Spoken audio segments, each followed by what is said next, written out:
კორუფციის წინააღმდეგ ბრძოლის შესახებ ახალი ინიციატივა ბიუროს დღეს წარედგინება. ცვლილებების მიხედვით საჯარო მოხელეებს, პოლიტიკური თანამდებობის პირებს, ასევე აიპებში, სიპებში და სახელმწიფო საწარმოებში დასაქმებულ პირებს ანტიკორუფციული ბიუროსთვის ქონებრივი მდგომარეობის დეკლარაციის ყოველწლიურად 30 წლის განმავლობაში წარდგენის ვალდებულება ექნებათ იმ შემთხვევაში, თუ მათ მიმართ კანონიერ ძალაში შევა გამამტყუნებელი განაჩენი სისხლის სამართლის კოდექსით გათვალისწინებული სამოხელეო ან ფინანსური დანაშაულების ჩადენისთვის. საკანონმდებლო ინიციატივა ეკუთვნის ქართულ ოცნებას.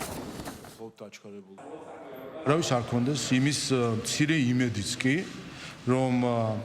ხალხის ფულს მოიპარავს, ან საკუთარ თანამდებობას გამოიყენებს იმისთვის, რომ თავად სარგებელი ნახოს ფინანსური და შეგუებული იყოს ნაწილობრივ იმას, რომ შეიძლება ხილებული იქნას რაღაც მომენტში და გარკვეული წელი გაატაროს ციხეში და იმ იმედით რომ აი ამ წლის შემდეგ გამოვა და გადამალულ ფულს შემდეგ გამოაჩენს და გამოიყენებს ამ იმედით არავინ არ იყოს. ამიტომ 30 წლიანი ვალდებულება რომ იმ პირებისთვის რომლებიც ხილებული იქნებიან დანაშაულში რომ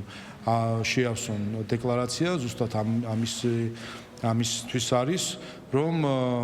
გამოჩნდეს ყველა მათი ქონება და რაც არ გამოჩნდება შესაძლებლობა ქონდეს რომ ჩავეძიოთ ამ ყველაფერში